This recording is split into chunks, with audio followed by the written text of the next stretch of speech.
Dear colleagues and friends, welcome to Prelude, an interview series about opera produced for educational purposes by Atelier d'Excellence. Today's episode is supported by Lerine Artist Management and the dynamic music platform Music Matters with Jason Tramm.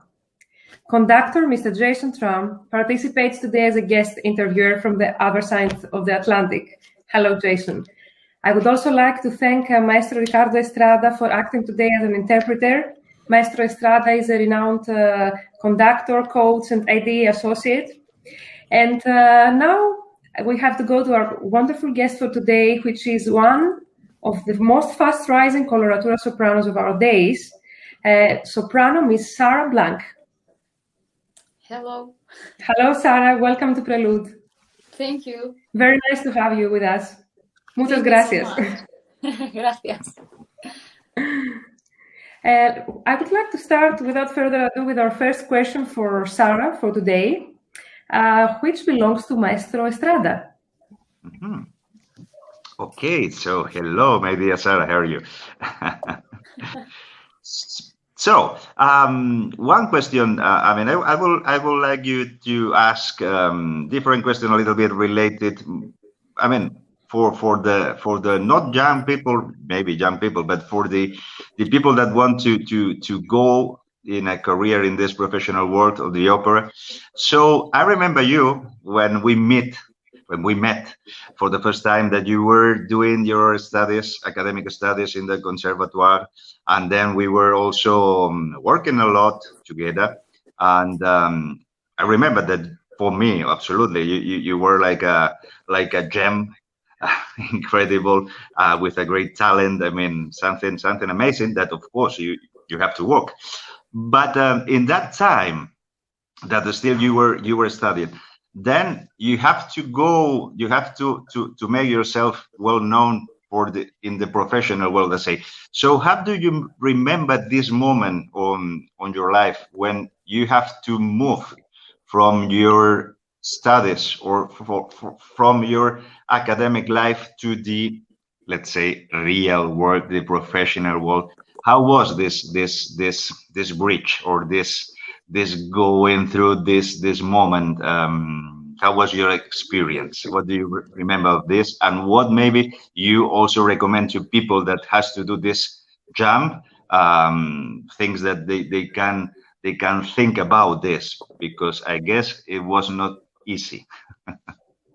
Yes, for me, I think that it was very natural, because it was a consequence to study a lot, and a consequence for my passion for the singing. And I think that it was natural. Maybe the most important thing that I can remember is the competition Tenor Viñas. In this point, it was very clear when I started to work with an important theaters and with different conditions, and this changed a lot my professional life.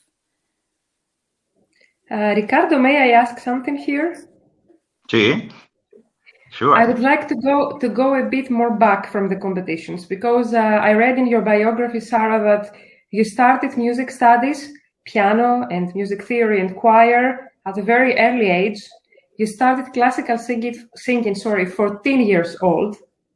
And when you were 16, you already performed on stage at the theater in Catalonia, if I pronounce it well. So you found yourself being a professional quite early. And I would like to ask you, do you remember the people, your mentors, your teachers, who were the first who believed in you and supported you in order to be able to do these steps? Of course, and Ricardo was one of them.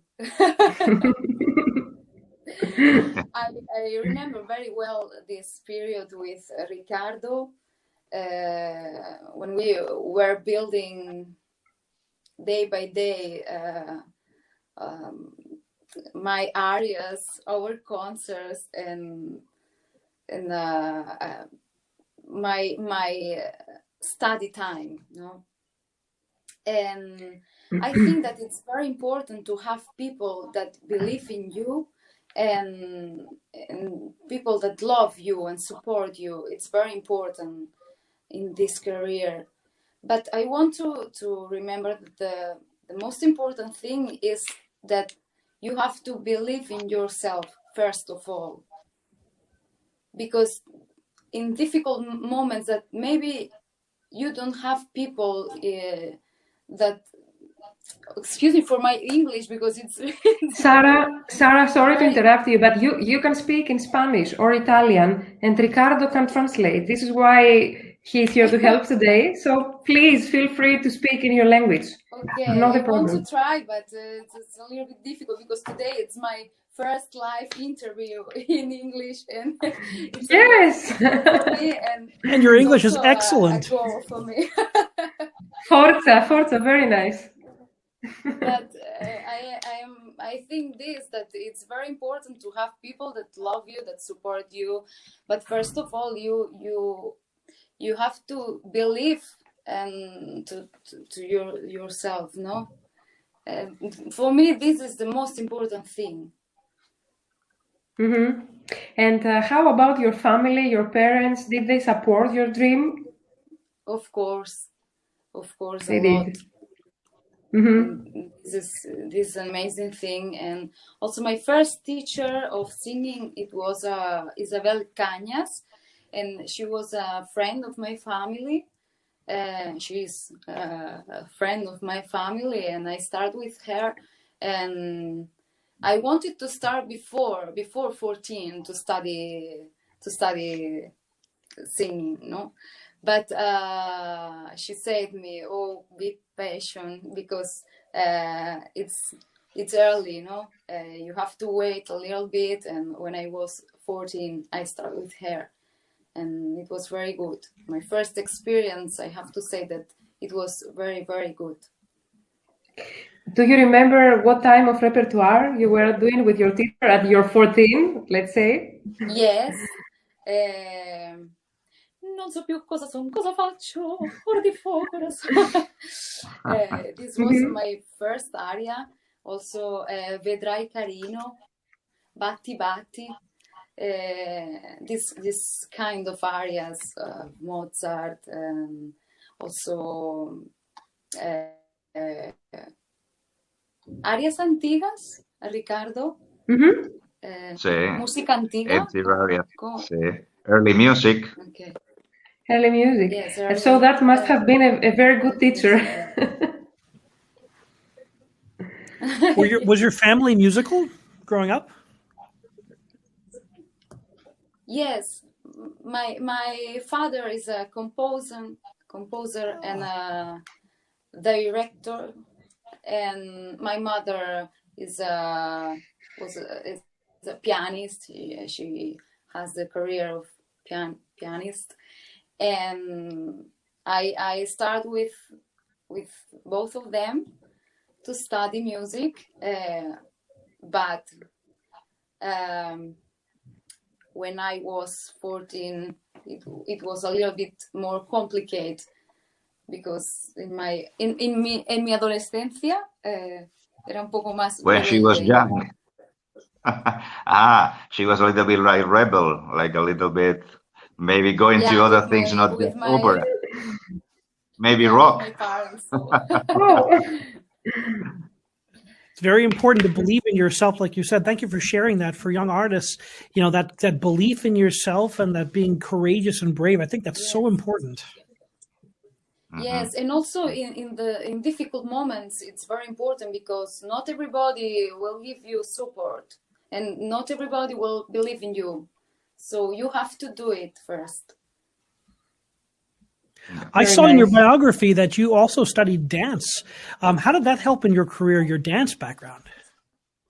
That's helped a lot to me because when I start to dance on the stage, you take conscience to the space that you have, and this works very well also for the opera, and to learn about the presence, the energy, the feelings with the public. And I think that all of these things are very important, and to feel the body, the sensations, to prepare your physically.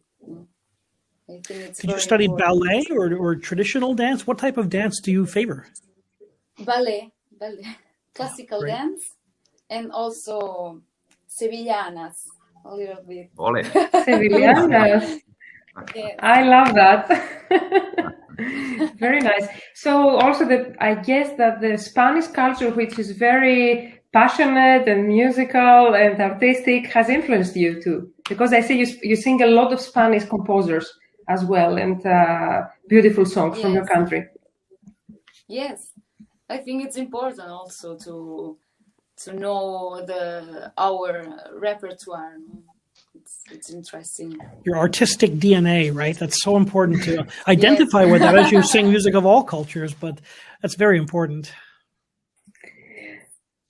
Jason, who knows? Yes. Who knows? It's really You made your professional debut in 2013 at the famed Rossini Opera Festival, a place where so many opera stars started their career. What memories do you cherish from that experience, and what was it like to work with the legendary maestro Alberto Zedda? Yeah.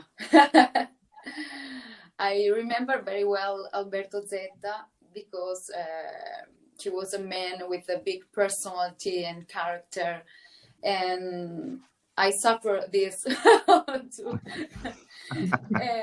But it was very interesting because he said to us, don't sing like a kids. You have to know what you are singing in every moment, what music, what is the meaning of music that you are singing, and how to communicate this.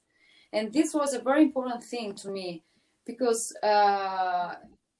you really have to know that if you want to communicate something. And I have this recuerdo, this memory, rememberings. Yes.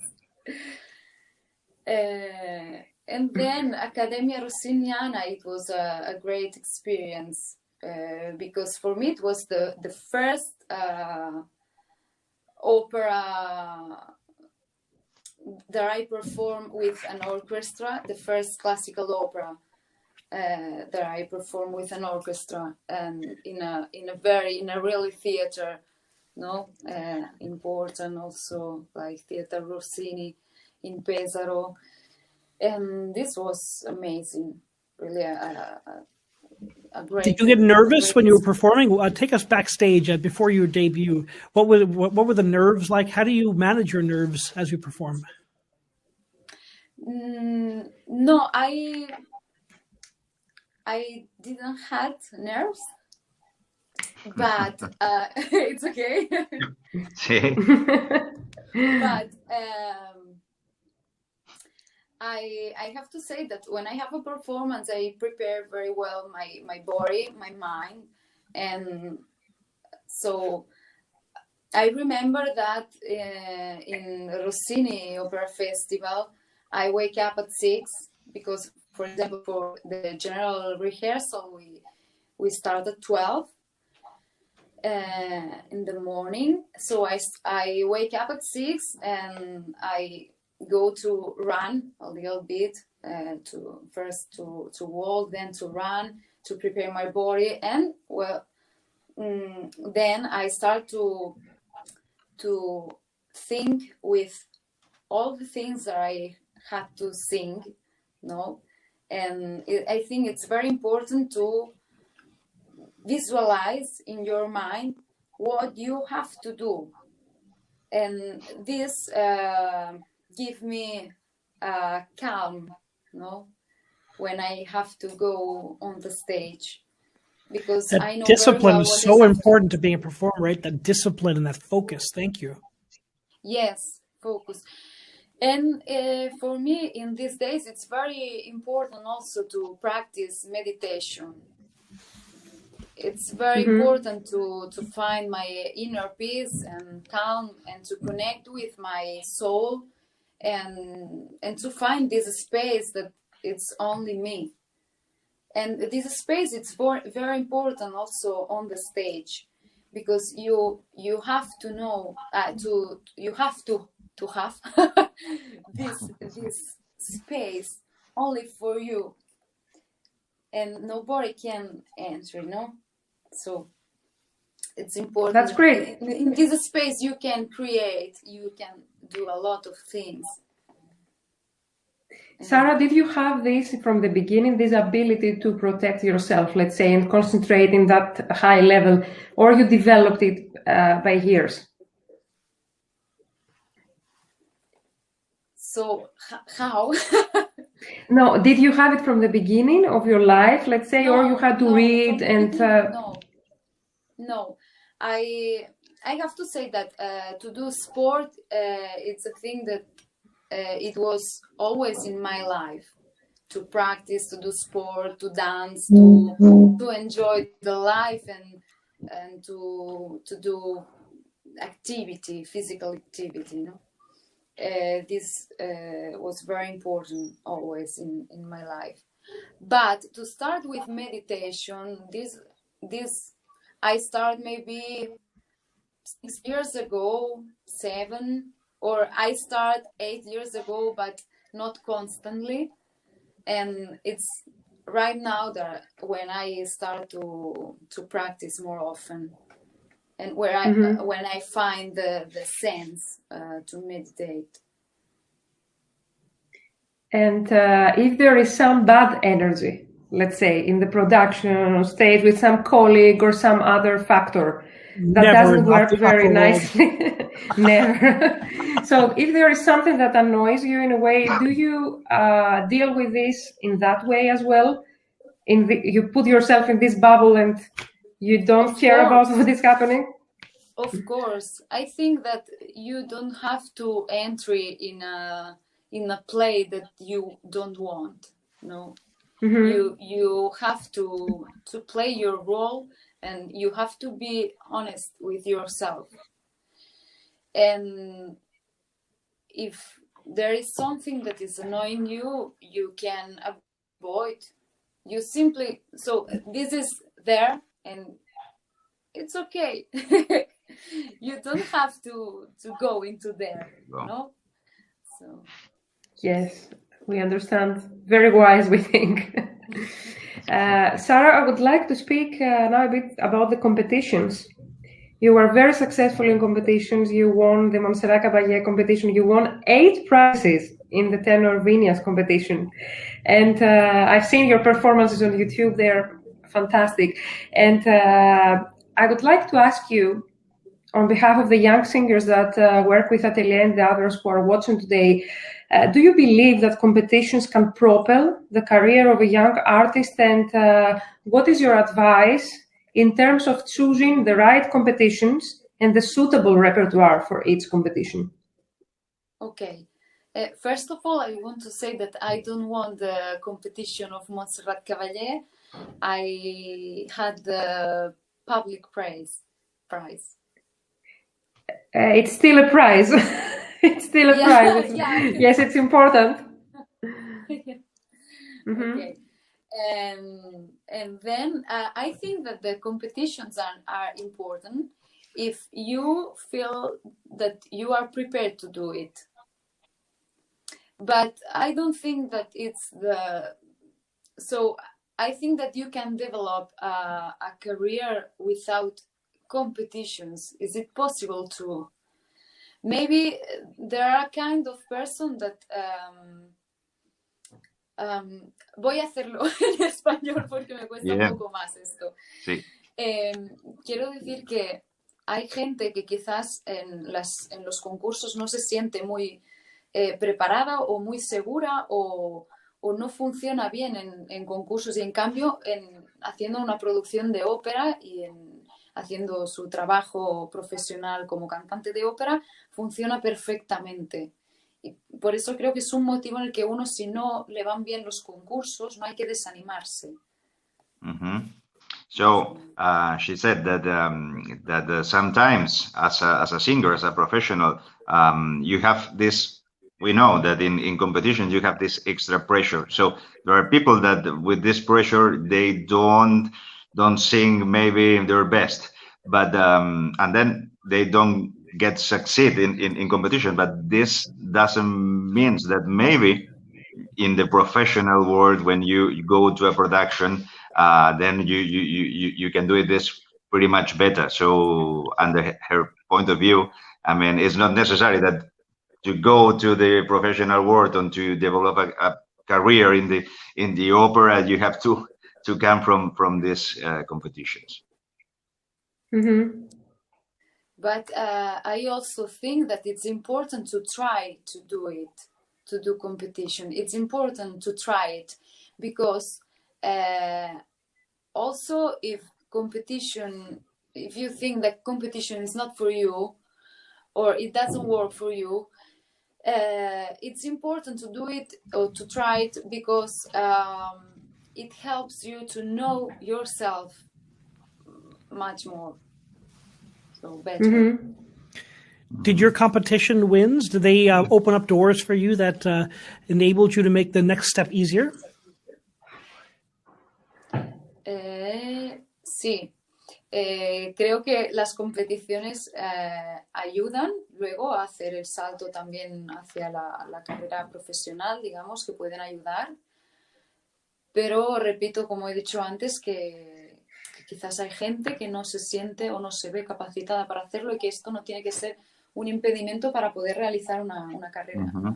Pero en tu caso, ¿te han ayudado?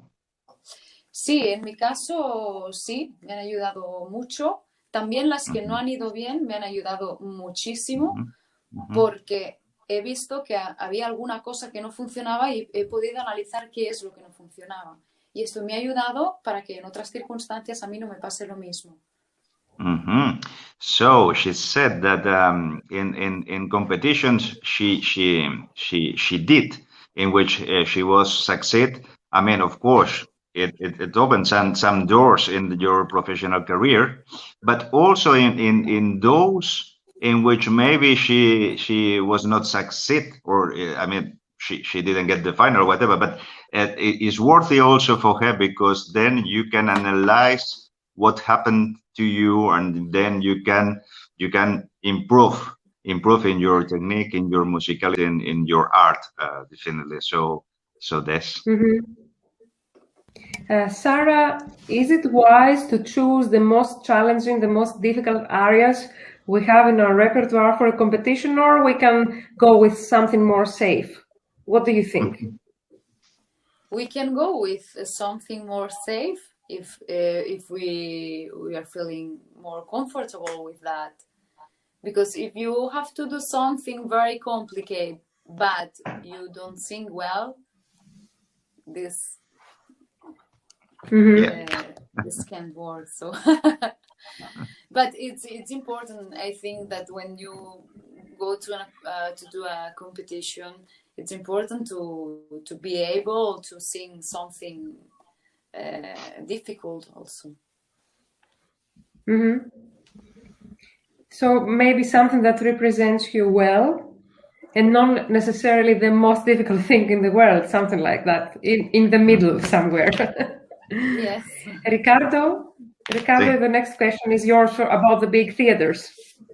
Okay. But now that we were talking about this competition, now I remember that this great singer we have here today with us won our competition, because we do a competition in Barcelona also. I mean, it's little one, but all our winners is people that till now they're in the professional world. So we are very happy. And I was remembering that she always did this. And I remember Yes. that was, And it man, was very important for me, this.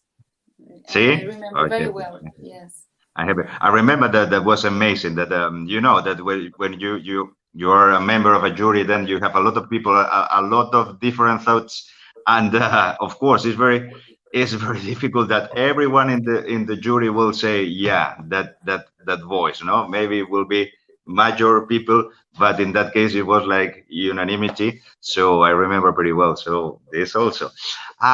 So my dear, okay, those days that we had these promos with Atelier in you, I heard we heard you singing in this amazing the Orange stage. There's something amazing there singing this Lucia. Of course, it's not the only place I would say big where you have sung till now. You of course you have sung in theaters that I know pretty well. That I mean, not only the name, but to be singing there because they are very big, like Teatro Real de Madrid, Palau de las Arts de Valencia. That is something like amazing theater, not easy to sing, and of course No. Liceo. That not easy at all. Liceo, that is huge. You have more than 2,000 people seated in Liceo, and also international. You did Pesaro and a lot of concerts. So when you are ready, when you have this contract, then you have to go, but you have to front this situation. So how do you deal with this pressure? Is anything that helps you? Is any routine you do before in order to be concentrated 100%? What is your secret, my dear? Tell us. So I have to say that I was a little bit afraid of this situation.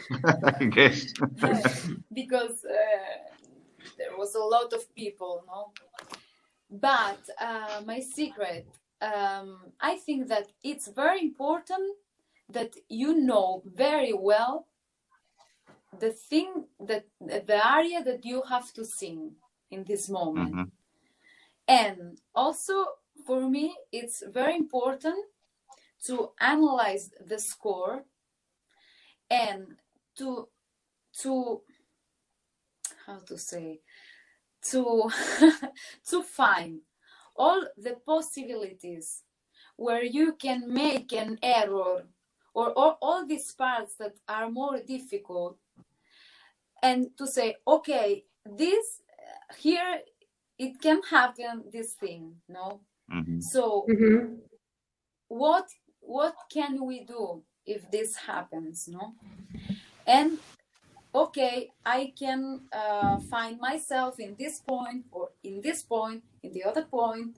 So to have a structure of the score very clear. Also mentally, you can draw in your mind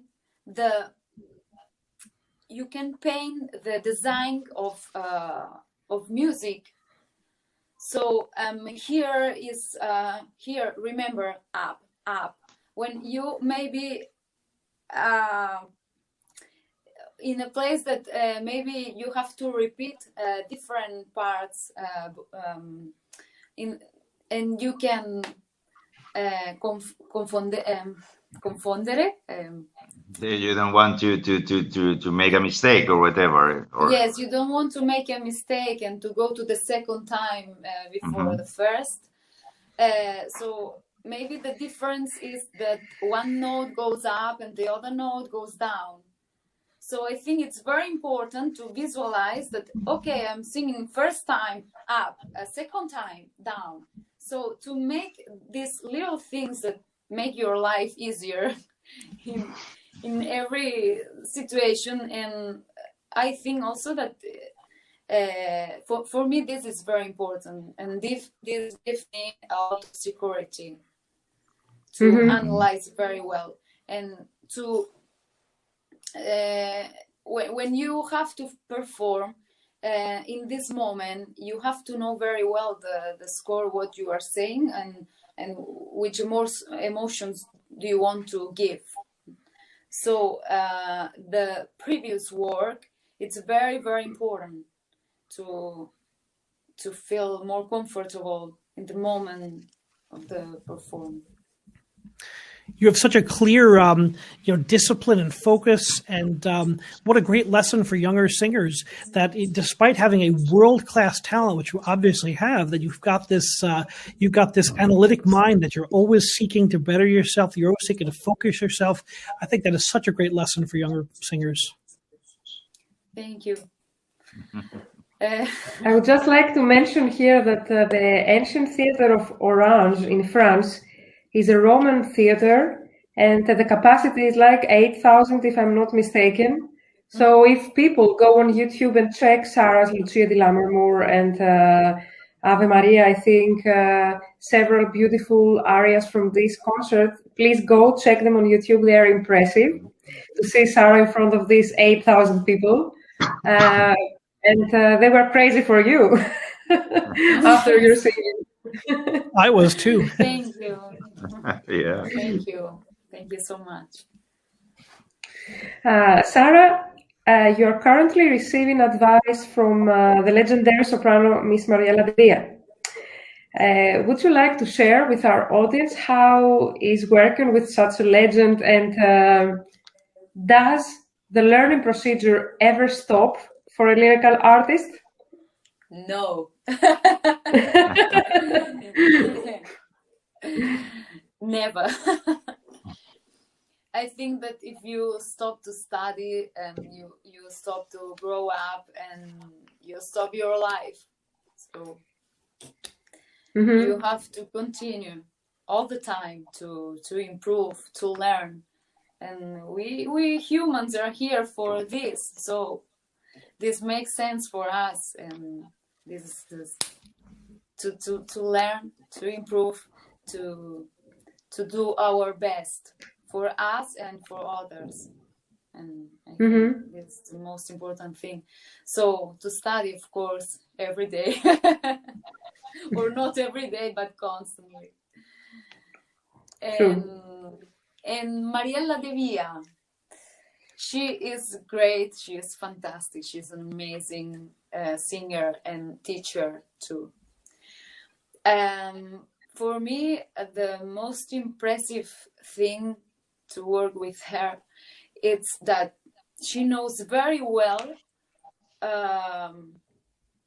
how the instrument works, how to do all the things with the voice, and she knows very well the body, the anatomy.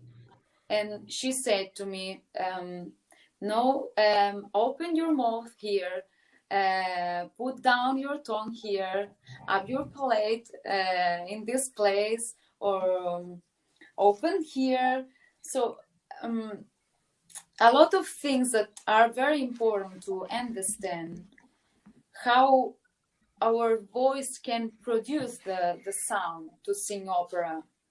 And I think this is very important because pianists or violinists, or they have the instrument outside, and you can see what you are doing. When you are singing, you have your instrument inside of you, and it's important to recognize all of these feelings that you have while singing. If you are opening here, if you are using mask, if you are opening so much your mouth or not at all, or and it's also important to feel the sensations, feel the emotion and to feel the sensations while singing, and to analyze this too. I am all the time analyzing things, but I think it's important, and Mariella De Via helps me a lot with this, to take conscience. And probably that's the reason why she can still sing like a goddess in the age that she is now. She's still singing like before. She's incredible. She made her debut in America at age 60 with the New Jersey State Opera, which I was the music director of. My mentor, Alfredo Solipini, heard her in Europe and brought her to the United States.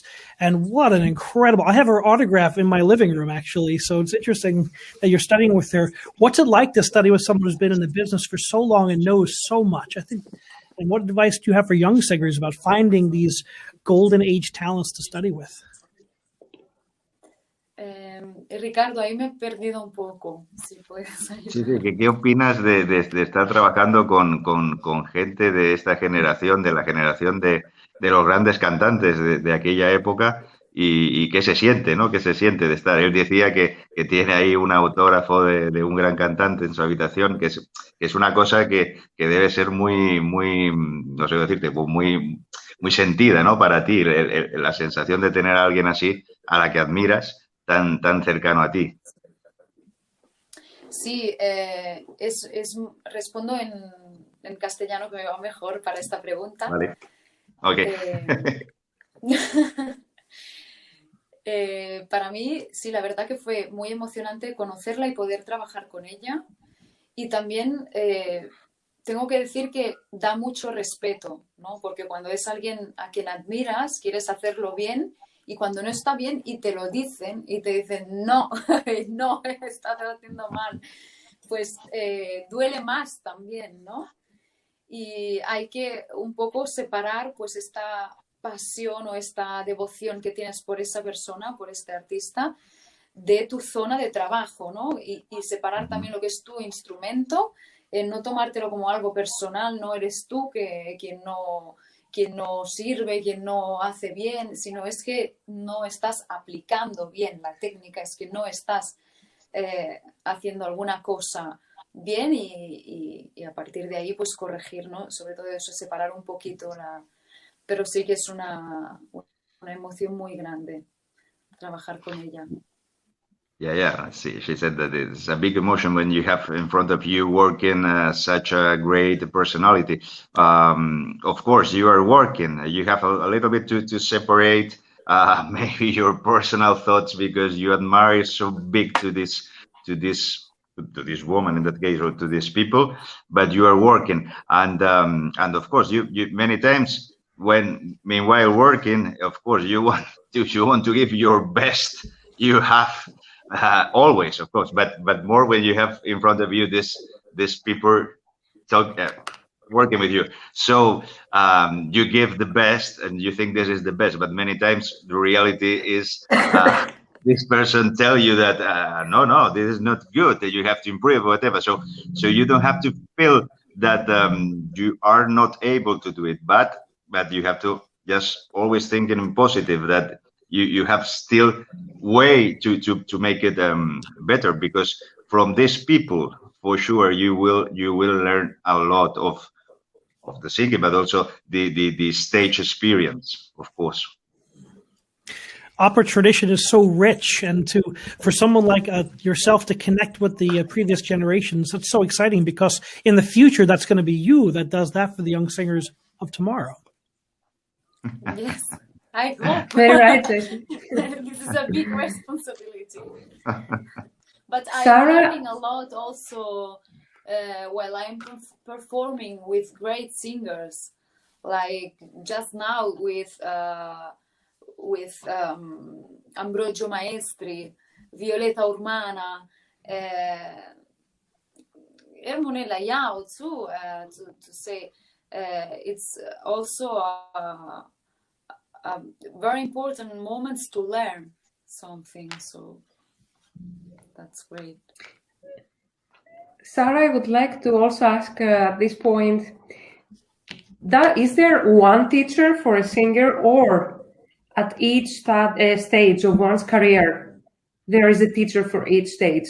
So you had one in the beginning, when you started, you had another one, and then at the stage you are now, you probably need somebody to refine a little bit more your special repertoire. So do you think that somebody should have just one teacher, or there are different teachers for different stages?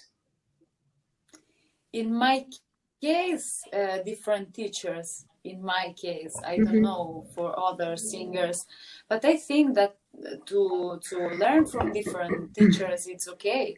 And maybe you are working with a teacher for a long period, and then you need to change and to work with another, not because the teacher before it was not so good, but because you maybe need to hear the same thing but in a different way, to to realize something. Yes. Yes, it's live. So I think it's important to work with different people, also different repertoires, and the most important thing is to learn from other people. And if you feel that you need to change, of course you have to do it.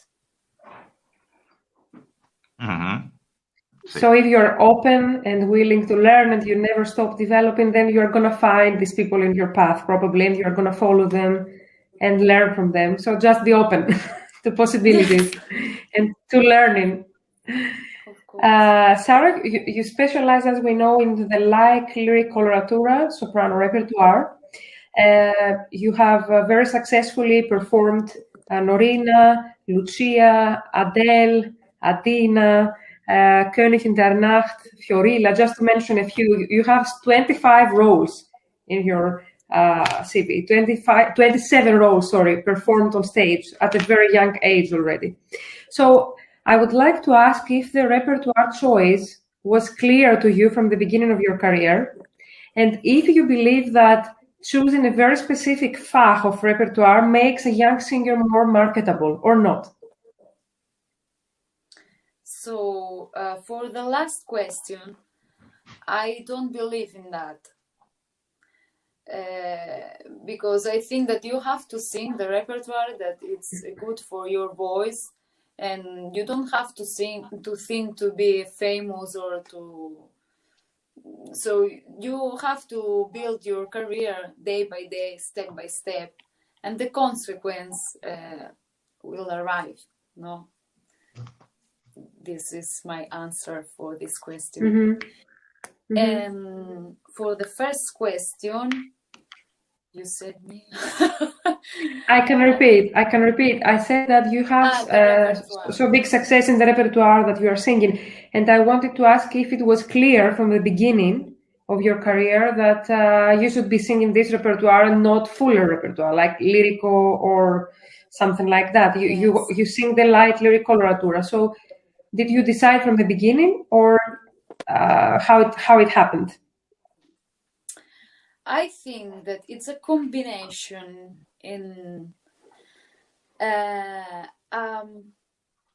for me, I had always a big interest to high notes, no? So I wanted to explore my high notes, and for this it was natural to sing high repertoire. But I also had a lot of teachers and people like Maestro Riccardo Estrada that helped me to decide repertoire and to say, this is for you, this is not for you. And I think it's very important to have people like this, persons that help you to choose repertoire, because maybe in a moment you can feel that you can be capable to sing something because you are feeling like this, no? But not. Maybe your feelings are ones and your voice is other, no? And so True. I think that it's important to have teachers and repertoires and people that guide you a little bit. Maybe the soul has to wait a little bit, because we usually all the singers, we have dramatic soul, but the dramatic Yes. soul has to wait a bit, because at this point we should also touch the fact that some people who potentially have a more big voice, should they rush to go to this bigger repertoire, or it's good to stay to Mozart, bel canto, and train themselves until they are ready in body and vocally to go to the heavier repertoire? What do you think? Yes, I think that to do heavy repertoire, you are in time, all the time in time. I don't know how to say. Estás siempre a tiempo. Sí. You always have time to go to this repertoire. You will. Exactly. You always have time to sing heavy repertoire, but not to invert this thing. If you start with a heavy repertoire, then it's much more difficult to go up. And I think that it works well if you start with high repertoire, and then you can observe how your voice develop, and in the future maybe you will sing heavier repertoire. I don't know. Mm-hmm. Very nice. Next question, I think, belongs to Jason. Sarah, the COVID period has been so hard for everyone in the arts, all of us on this call especially. But how has that taught you about yourself? What self-discoveries have you made during this period? And how will that help you as we go into the next chapter of performing again? I need a translation. Sí, Sorry. dice que no. Dice que claro, ahora tenemos toda esta situación del COVID, donde bueno, todo se ha parado por un tiempo, y él te pregunta cómo te ha servido este periodo, este paréntesis, qué has descubierto de ti misma, qué has hecho, a lo mejor pues para desarrollarte tú como artista, y qué objetivos o qué metas te estás planteando más allá de toda esta situación. Okay. Thank you. I'm sorry. No, please. Oh, sorry, please. For me, this period, it was very, very interesting, because I had nothing. I was alone, and like a singer, I didn't have a pianist with me. I had only my voice. So I started to explore my voice, other possibilities, to create melodies, to create songs, and to play with my voice. And maybe I were on the sofa and I started to sing, and a beautiful melody comes out. And this made me feel, how to say, especially because in this moment, I understand that also if someday I will have nothing, I have myself, and I have something to offer. And only with me, I can create something. And this is magical. So, and this is a beautiful thing, not to search all the time outside of you. There is not only theaters, the agents, and the personalities, and it's not everything outside. You have a lot inside of you, and you have to search here. And for me, it was important because I thought you don't have to lose this, never. Although also if the things don't go like you want, but you have yourself, and you have a lot of possibilities. Thank you so much for sharing that. That's such a personal and such a beautiful story. We've all had to find these different ways to make our art come alive when we're not performing as much, and I think that's just beautiful. And to hear you finding your voice in a different way is really a beautiful thought. Thank you. What are some roles that you... Jason, oh, sorry. No, I just wanted to say that it's a very good advice for young artists to the singers that we are working with in Atelier and all other young artists, to know that they have themselves and they are complete, and they also have other talents and other skills that they can work on and develop in case something doesn't go well with their music dream, and this actually will make them better in their music dream and their the pursuit of a career. So what Sarah shared is something really, I think, great advice to stay with us. Thank you, Sarah. There's so much to learn from our colleagues, and to hear these stories, it's inspirational to all of us. So thank you. What are some of the roles you'd like to do in the future as you come back and as the operatic world opens up in full again? What are some roles you have your eyes on? And then a second part of the question is, do you have any plans to come to the United States so that the American audiences can hear your talent? Of course.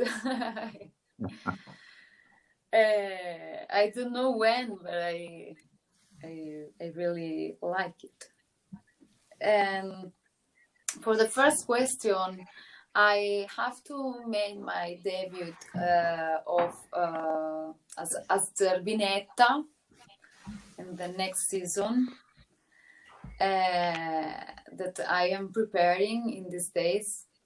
It's a very special role for me because it's also in German, and I don't speak German.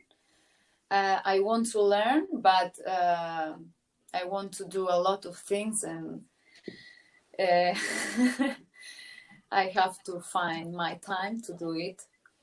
But I think it will be great for me it will be a great experience to learn. And I have to debut Marie from La Fille du Régiment of Donizetti.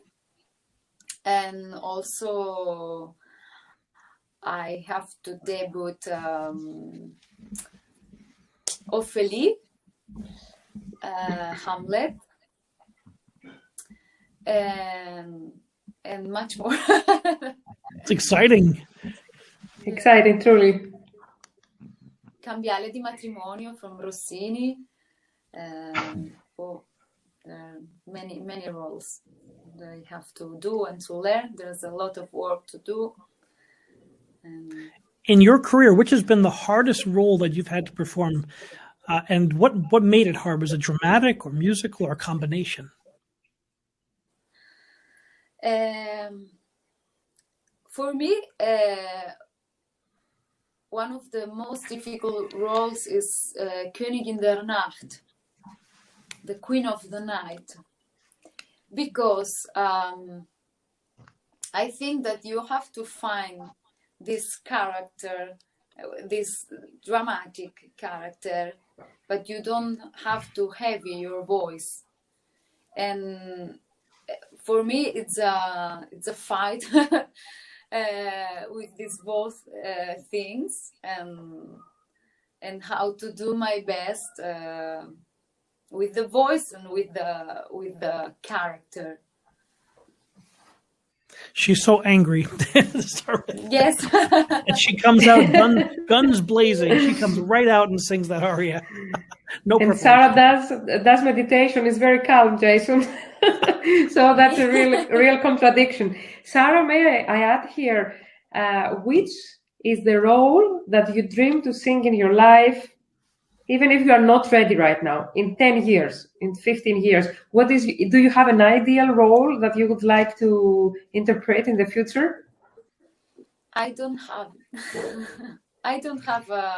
only a role, because I enjoy every role that I sing. So I don't have only one.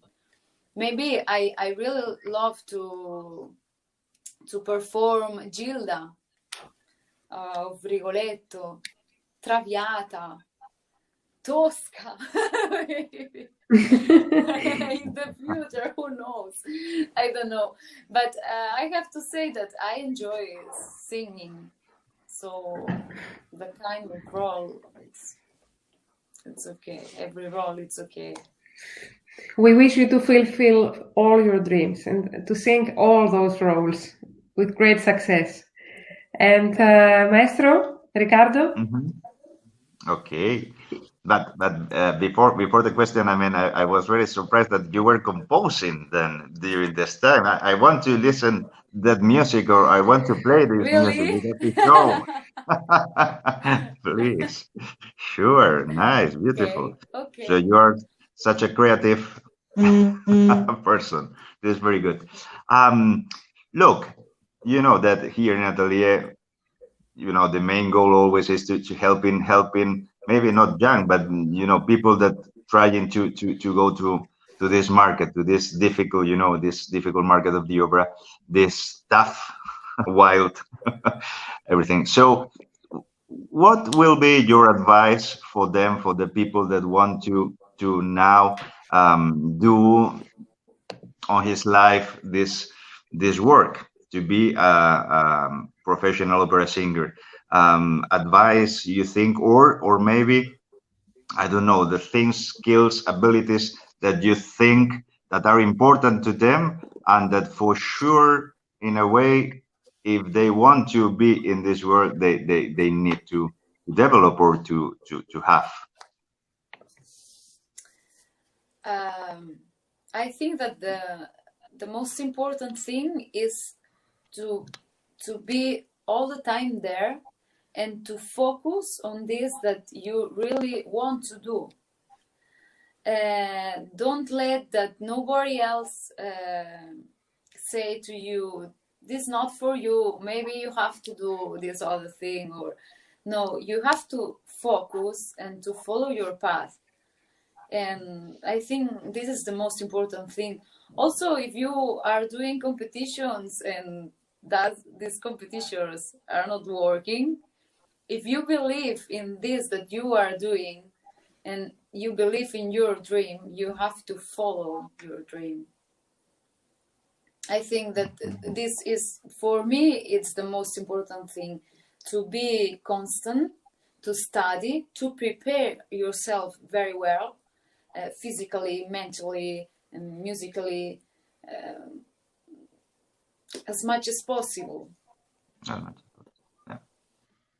Maybe rejection is a way to reconsider what is not going well and what we can fix, instead of being depressed when they reject us. We should take it as something good, because rejection gives us the chance to reconsider and to retrain ourselves, right? Right, of course. And then I think that it's also important to explore your possibilities. What is the thing that you are doing best, no? The thing that you can give your best. And I think this is important, because every people have something to offer in the world. So I think that it's important to find this thing. Maybe it's not an opera singer, it's another thing. You have to find, what do you do for your best.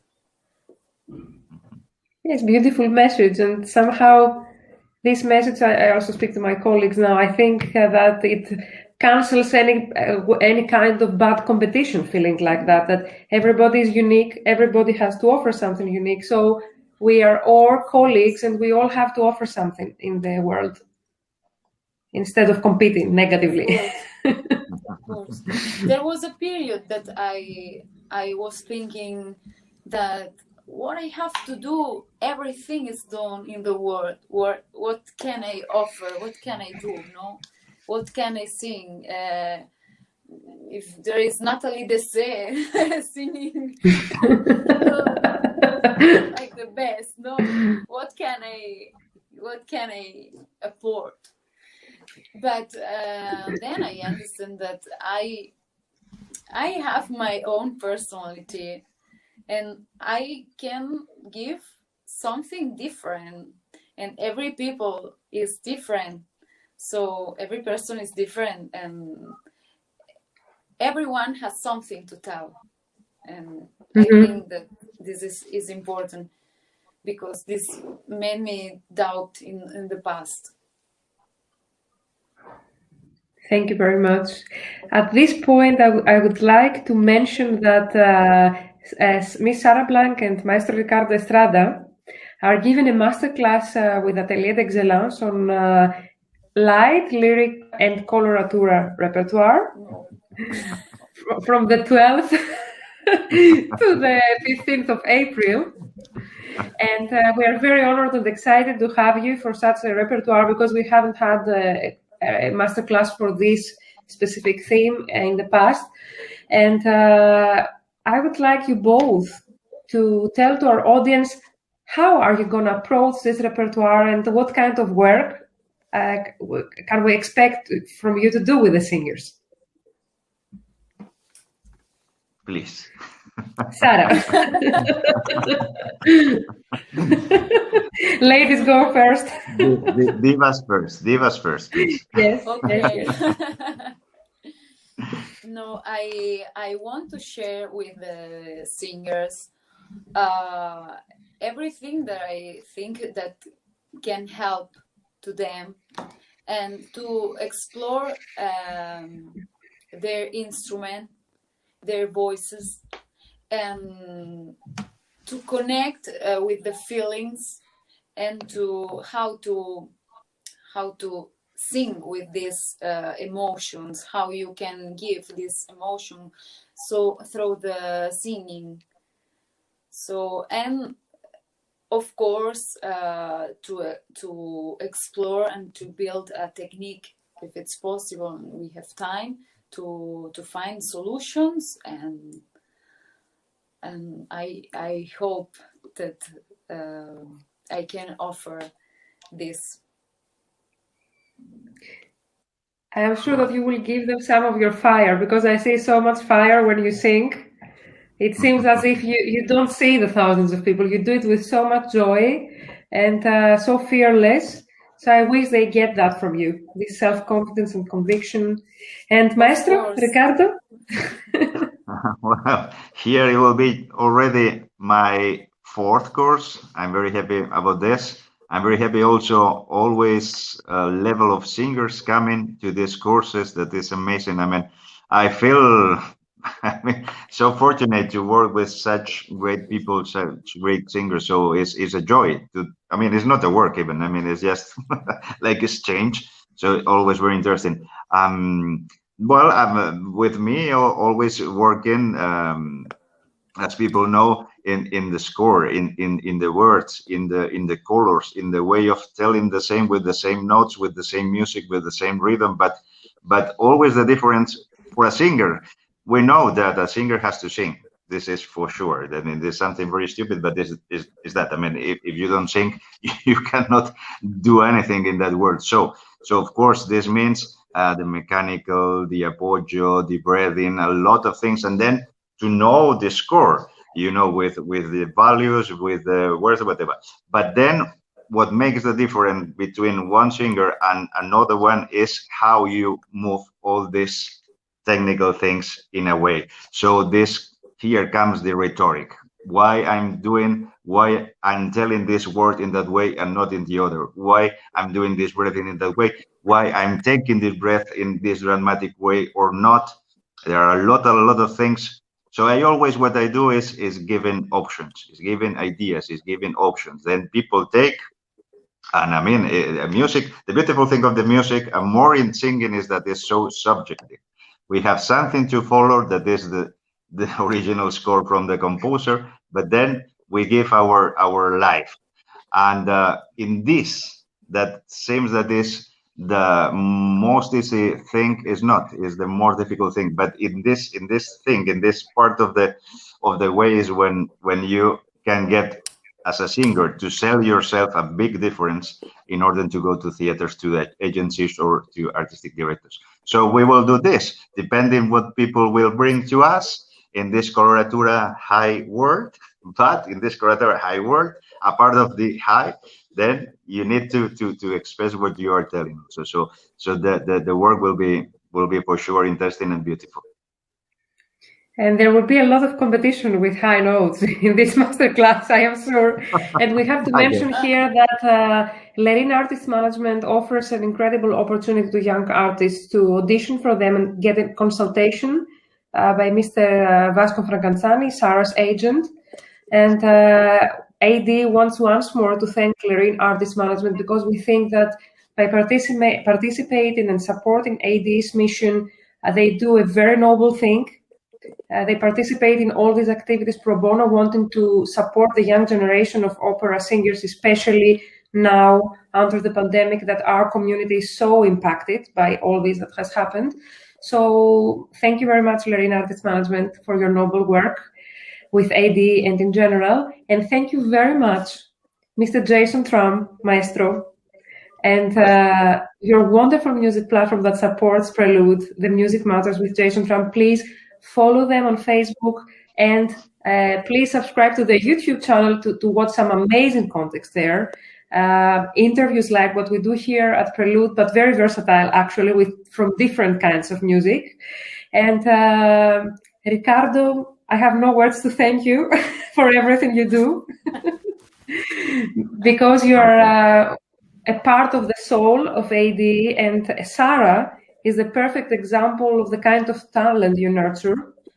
Mm-hmm. And you're a treasure to be with us. At this point, I would like to say also that Mr. Sunny Boyd Ladla, AdE creative director and my alter ego, as I call him in AdE, couldn't be here today because of personal reasons, but he sends all his love to SARA and to Jason and Ricardo and to all our audience. He will be with us the next time. And of course, at this point, I would like to thank from my heart our wonderful guest, Miss SARA Blanch, for being here with us today, sharing your path, SARA. To invite me. Our pleasure. We believe that the stages of the world are waiting for you to conquer them. And we can't wait to hear you interpreting all these wonderful roles that you have in your debuts and your dreams. And all best in your life and in your career, dear SARA. Thank you so much. Continued success and blessings. Thank you. And also happy Easter to the people who celebrate at this part of the year. And blessings to you and your families. Our thoughts are with the people who are impacted by COVID-19, artists and non-artists. And we would like to thank at this point our audience for being with us once more here at Prelude, and for supporting our mission to stand by young artists. Stay well, stay healthy, until we meet each other here next Saturday with a very special guest, which we will announce in the next few days. Have a wonderful weekend. Thank you once more. Thank you once more. Thank you. Ciao, Sarah.